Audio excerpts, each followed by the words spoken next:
ഹരേ കൃഷ്ണ. എല്ലാവർക്കും നമസ്കാരം. ഒരു ഗുരുവായൂരപ്പൻ്റെ കഥ പറയുകയാണ്.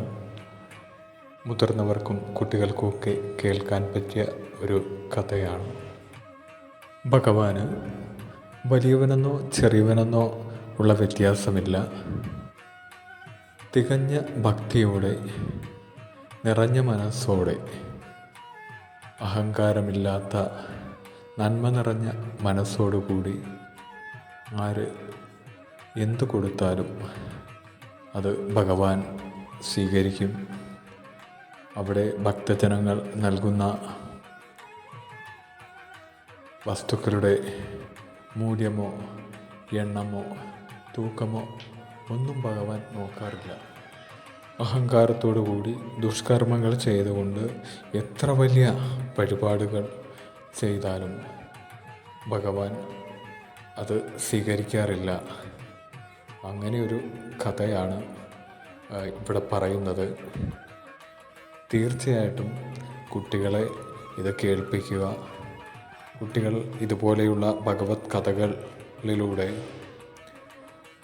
അതിൽ നിന്ന് കിട്ടുന്ന പാഠങ്ങൾ ഉൾക്കൊണ്ട് സമൂഹത്തിന് ഒരു നന്മ നിറഞ്ഞ വ്യക്തികളായി വളരാൻ ഉപകരിക്കുന്നെങ്കിൽ, ഒരാൾക്കെങ്കിലും ഉപകരിക്കുന്നെങ്കിൽ അത് നന്നായിരിക്കും. തീർച്ചയായിട്ടും ഇതുപോലുള്ള ഭഗവത് കഥകളൊക്കെ കുട്ടികളെ കേൾപ്പിക്കുക. ഇതിൻ്റെ അവസാനം വരെ എല്ലാവരും കേൾക്കുക. എല്ലാവരുടെയും അഭിപ്രായങ്ങളൊക്കെ കമൻ്റായിട്ട് അറിയിക്കുക. കഥയിലേക്ക് കടക്കാം.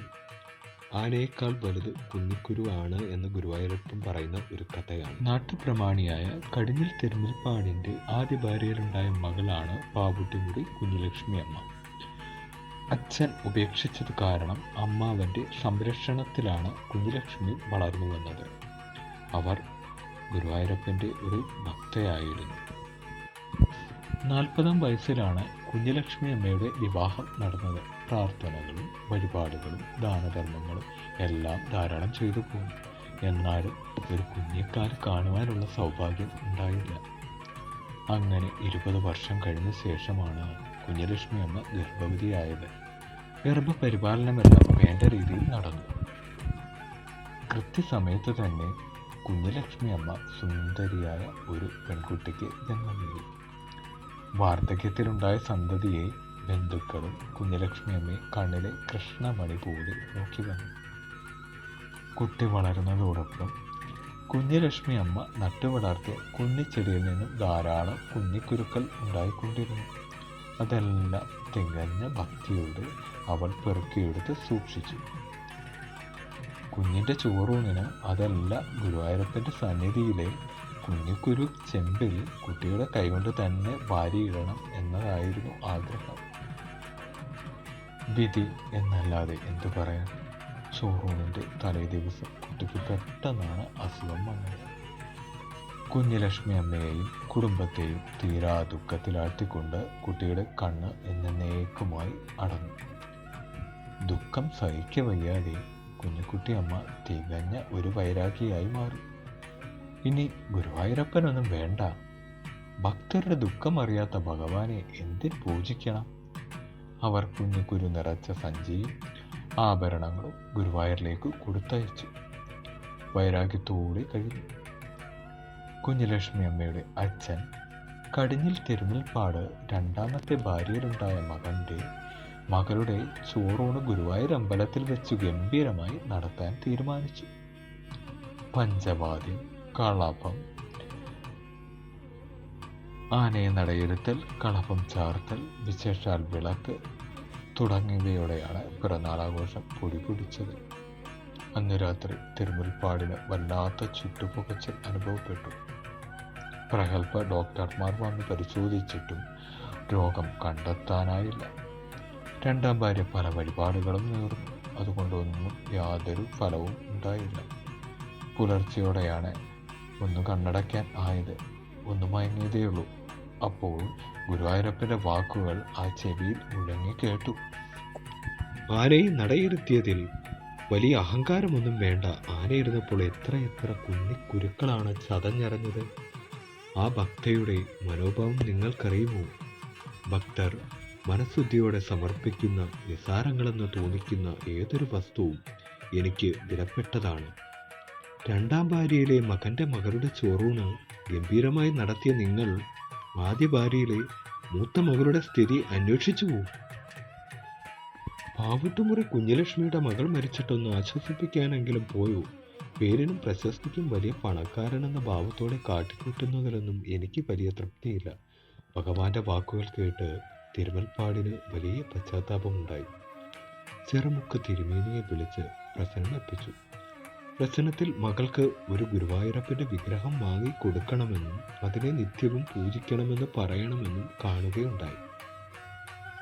മകൾക്ക് 2 വർഷത്തിനുള്ളിൽ ഒരാൺകുഞ്ഞുണ്ടാകുമെന്ന് ഉള്ള വിവരം മകളെ അറിയിക്കണമെന്നും കാണുകയുണ്ടായി. മൂത്ത മകളോട് കാണിക്കുന്ന അനാസ്ഥ കാരണമാണ് ആനയെ നടയിരുത്തിയിട്ടും ഗുരുവായൂരപ്പൻ പ്രസാദിക്കാതിരുന്നതെന്നും പ്രസന്ന വിചാരത്തിലൂടെ ബോധ്യം വന്നു. ഇതോടെ തിരുമൽപ്പാടിൻ്റെ അഹങ്കാരമെല്ലാം മാറി ഒരു തികഞ്ഞ ഭക്തനായി മാറി. കേട്ടില്ലേ ഈ കഥ? ഇതുപോലെ നമ്മുടെ ചുറ്റുപാടും ഇതുപോലെ വിചാരിച്ചിരിക്കുന്ന കുറേ ആൾക്കാരുണ്ട്. നമ്മൾ കുറേ അധികം വഴിപാടുകളൊക്കെ ചെയ്താൽ, അല്ലെങ്കിൽ എന്തൊക്കെയോ വലിയ വലിയ സംഭവങ്ങൾ കാഴ്ചവെച്ചാൽ ഈശ്വരൻ നമ്മളെ പ്രസാദിക്കും എന്നൊക്കെ. പക്ഷേ അതൊന്നുമല്ല സത്യം. അതൊക്കെ വെറും അന്ധവിശ്വാസമാണ്. ഈശ്വരന് പൊന്നും പണവും ഒന്നുമല്ല വേണ്ടത്. ഈശ്വരൻ ആഗ്രഹിക്കുന്ന വിധത്തിൽ ജനങ്ങൾ ജീവിക്കുക എന്നുള്ളതാണ്. നമ്മൾ ഒരു കാര്യം ആഗ്രഹിച്ച് അതിനുവേണ്ടി നമ്മൾ പൂർണ്ണമായും എല്ലാ കർമ്മങ്ങളും ചെയ്യുക. അതിനുശേഷം നമുക്ക് വഴിപാടുകളോ നേർച്ചയൊക്കെ കൊടുക്കാം. അത് നമ്മുടെ ആത്മവിശ്വാസത്തെ വർദ്ധിപ്പിക്കാൻ മാത്രമാണത് ഉപകരിക്കുക. അതല്ലാതെ നമ്മൾ എന്തെങ്കിലും ആഗ്രഹിച്ചിട്ട് ഈശ്വരൻ ഇന്നത് കൊടുക്കാം, ഇന്നത് സമർപ്പിച്ചു കഴിഞ്ഞാൽ നമുക്കിതെല്ലാം നേടിത്തരും എന്ന തെറ്റായ ധാരണകളൊന്നും വേണ്ട. അങ്ങനെയുള്ള പോലെ നമ്മളുടെ കുട്ടികളെയൊക്കെ പഠിപ്പിക്കുക. ശരിയായ വിശ്വാസം എന്താണെന്നും അന്ധവിശ്വാസം എന്താണെന്നും ആചാരം എന്താണെന്നും അനാചാരം എന്താണെന്നും ഒക്കെ അവർക്ക് പറഞ്ഞ് മനസ്സിലാക്കി കൊടുക്കുക. ഇതുപോലെയുള്ള കഥകളിലൂടെ അവരെ അത് മനസ്സിലാക്കി കൊടുക്കുക. തെറ്റായ പാഠങ്ങൾ പഠിപ്പിക്കാതിരിക്കുക. ഇതുപോലെ ഇങ്ങനെയുള്ള അറിവില്ലായ്മയുടെ പേരിൽ ആരും നമ്മളെ മുതലെടുക്കാൻ പാടില്ല. പല കപട വേഷധാരികളും നമ്മുടെ മുന്നിൽ നമുക്കൊരാപത്തുള്ള സമയത്ത് വന്ന് പ്രത്യക്ഷപ്പെടാം. നിങ്ങൾ അത് ചെയ്യൂ, ഇത് ചെയ്യൂ, അങ്ങനെയാണെങ്കിൽ നിങ്ങളുടെ ജീവിതം രക്ഷപ്പെടുമെന്നൊക്കെ. നമ്മുടെ അറിവില്ലായ്മ കൊണ്ട് നമ്മൾ അതിലേക്കൊക്കെ എടുത്ത് ചാടാൻ സാധ്യതയുണ്ട്. അപ്പോൾ അതൊന്നും വരാതിരിക്കാൻ നമ്മൾ ശരിയായ കാര്യങ്ങൾ മുന്നോട്ട് പഠിച്ചു പോവുക. കാരണം അറിയാലോ, ഇന്ന് നമ്മുടെ നാട്ടിലൊക്കെ നടക്കുന്നത് എന്തെല്ലാം അനാചാരങ്ങളാണ്. നരബലി പോലൊക്കെയുള്ള ക്രൂര കൃത്യങ്ങളൊക്കെ നടക്കുകയാണ്. എന്തൊക്കെയോ അനാവശ്യമായ വിശ്വാസങ്ങളുടെ പേരിൽ. ഇതൊക്കെ പലരും പലരുടെയും അറിവില്ലായ്മയെ തെറ്റിദ്ധരിപ്പിച്ച് മുതലെടുക്കുകയാണ്. അതുപോലെ തന്നെ കടക്കണിയിലൊക്കെ പെട്ട് കഷ്ടപ്പെടുന്ന എത്രയോ പേര് വഴിപാടുകളൊക്കെ ചെയ്യാൻ വേണ്ടി വീണ്ടും വീണ്ടും കടം വാങ്ങുന്നു. അവർ രക്ഷപ്പെടും എന്നുള്ള ധാരണയിൽ. അതൊക്കെ നമ്മൾ മാറ്റിയെടുക്കണം. വഴിപാടുകൾ വേണ്ട എന്നല്ല, ഇതൊക്കെ നമ്മുടെ അമ്പലങ്ങളുടെയും ഒക്കെ അല്ലെങ്കിൽ ദേവാലയങ്ങളുടെയൊക്കെ നിലനിൽപ്പിന് അത് ആവശ്യം തന്നെയാണ്. ഇത് നമ്മളുടെ മനസ്സിന് ഒരു കർമ്മം ചെയ്തതിന് ശേഷം അതിന് ഒരു ആത്മവിശ്വാസം കിട്ടുക എന്നുള്ളതും നമ്മുടെ മനസ്സിന് കിട്ടുന്ന ഒരു സമാധാനം, അത്രയേ ഉള്ളൂ ഈ വഴിപാടുകൾ കൊണ്ടൊക്കെ ഉദ്ദേശിക്കുന്നത്. അല്ലാതെ നമുക്കെല്ലാം നേടിക്കിട്ടും എന്നുള്ള തെറ്റായ ധാരണ അതുകൊണ്ട് ആരും മനസ്സിൽ വെക്കരുത്. അതുപോലെ നമ്മൾ കുട്ടികൾക്ക് പറഞ്ഞു കൊടുക്കേണ്ട ഒന്നാണ്, നമ്മൾക്ക് ജീവിതത്തിൽ പ്രശ്നങ്ങൾ വരും. അത് നമ്മളുടെ കർമ്മഫലമാണ്. പ്രശ്നങ്ങൾ വരുമ്പോൾ അതിനെ നേരിട്ട് കൊണ്ട് തളർന്നു പോകാതെ, മനസ്സിൻ്റെ ധൈര്യം ചോർന്നു പോകാതെ പിടിച്ചു നിൽക്കുന്നതിന് വേണ്ടി ആശ്രയിക്കേണ്ട ഒരു അഭയ സ്ഥാനമാണ് ഈശ്വരൻ എന്നുള്ളത്. അല്ലാതെ നമ്മൾ ആവശ്യപ്പെടുന്ന എന്തും തരുന്ന, അല്ലെങ്കിൽ നമുക്ക് അസുഖങ്ങളൊന്നും വരുത്താത്ത ഒന്നാണ് ഈശ്വരൻ, അല്ലെങ്കിൽ ഈശ്വര വിശ്വാസം എന്നുള്ള രീതിയിലായിരിക്കരുത്. ഇത് കഥ എന്ന രീതിയിൽ കേൾക്കുന്നതിനപ്പുറം ഇത് നമ്മുടെ ജീവിതത്തിൽ ഇപ്പോഴും സംഭവിച്ചുകൊണ്ടിരിക്കുന്നതും അതുപോലെ ഇനിയും സംഭവിക്കാവുന്നതുമായ കാര്യങ്ങളൊക്കെയാണ്. ഇതിനെ ഒരു കഥയെന്നപ്പുറം നമ്മളിതിൻ്റെ അന്തരാർത്ഥത്തിലേക്ക് ഇറങ്ങിച്ചെല്ലുകയോ അല്ലെങ്കിൽ അതിലുള്ള തത്വം മനസ്സിലാക്കി മറ്റുള്ളവർക്ക് പറഞ്ഞു കൊടുക്കുകയും ഇവിടെ കുട്ടികളെ പറഞ്ഞ് മനസ്സിലാക്കുകയൊക്കെ ചെയ്യുക. ഇങ്ങനെയുള്ള കാര്യങ്ങളൊക്കെ മനസ്സിലാക്കി ഇനിയുള്ള ആരെങ്കിലുമൊക്കെ അതൊരു പാഠമായിട്ട് ഉൾക്കൊള്ളുകയും അല്ലെങ്കിൽ നമുക്ക് തന്നെ അതൊരു പാഠമായി ഉൾക്കൊള്ളാൻ കഴിയുകയും ചെയ്യുകയാണെങ്കിൽ ഓരോരുത്തരും നല്ലതാവും. ഓരോരുത്തരുടെയും ശീലങ്ങളും പ്രവൃത്തികളും നല്ലതാവും. അത് സമൂഹത്തെ നല്ലതാക്കുന്നതിനും ഗുണകരമാകും. എല്ലാവരും ഇതൊക്കെ മനസ്സിലാക്കുക. നമുക്കെല്ലാവർക്കും പ്രാർത്ഥിക്കാം ഈശ്വരനോട്. ഹരേ കൃഷ്ണ ഹരേ കൃഷ്ണ അതുപോലെ ഹരേ കൃഷ്ണ. എല്ലാവരും ഓർക്കേണ്ടുന്ന ഒരു കാര്യം, ഈ കലികാലത്തിൽ നാമസങ്കീർത്തനം എന്ന് പറയുന്നത് വളരെ പ്രധാനപ്പെട്ടതാണ്.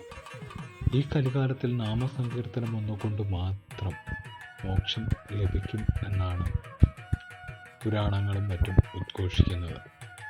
അഹങ്കാരമില്ലാതെ നന്മ നിറഞ്ഞ മനസ്സോടെ ഈശ്വരനെ ഭജിച്ചാൽ തീർച്ചയായും ഈശ്വരൻ നമ്മളുടെ പ്രാർത്ഥന കേൾക്കും.